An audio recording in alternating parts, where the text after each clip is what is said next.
Hey everybody, I'm here today to talk to you about 4 tips for downshifting in a manual car. If you are driving a manual car, then downshifting is probably something that you do very frequently, and I will be giving you 4 quick and easy tips that you can use when you are downshifting. Let's get right to it. Tip number 1, learn how to do it properly from the very beginning. To put this very simply, bad habits are very hard to overcome once you have already learned them. And with that being said, if you learn how to downshift in the wrong way from the very beginning, then that is likely a bad habit that will stick with you for the entire duration of your manual driving career. And with that thought in mind, it's very important to make sure that you learn how to downshift properly from the very beginning. Take the extra time, learn how to do it properly and perfectly from the very beginning. Don't get into any bad habits. All right, tip number 2. Know when to downshift. And by that I mean in what situations and also at what RPMs. So you should be downshifting in specific situations with regards to slowing the car down and getting more power, and you should also be downshifting at certain RPMs. If you're in 3rd gear and you're almost redlining the car, then you obviously should know that you should not downshift.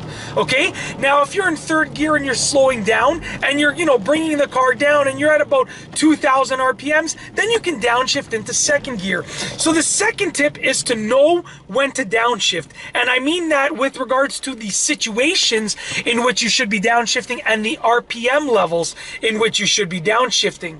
Tip number 3, rev match downshift most of the time. Now, I downshift very frequently, and I rarely find myself just regular downshifting. I almost always rev match downshift because it's simply better. It sounds cool, number 1, it sounds much better.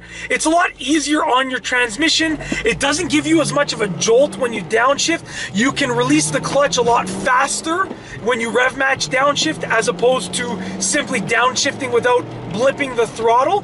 So with that being said, I rev match downshift almost every single time that I'm downshifting.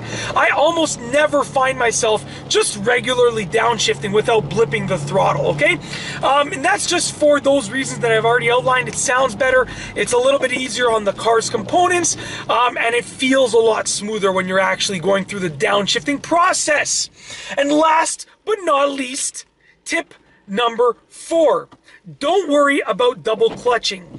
Now, many people think that they should still be double clutching, and although it looks cool and it feels cool, there's virtually no reason at all to double clutch because of the synchros in our cars, in the engine and the transmission components nowadays. There are synchros in your transmission, and basically those synchros completely eliminate the need to double clutch when you're downshifting. So don't worry about double clutching. If you want to do it to impress your friends, then go ahead and do it. If you want to do it because you want to learn how to do it, then go ahead and do it. But in reality, it's pretty much a waste of time and it's a waste of effort with regards to the actual reward, the actual benefit of doing the double clutching. And that's basically it. In this video, I have talked to you about 4 tips for downshifting in a manual car. And that's all I have for you today.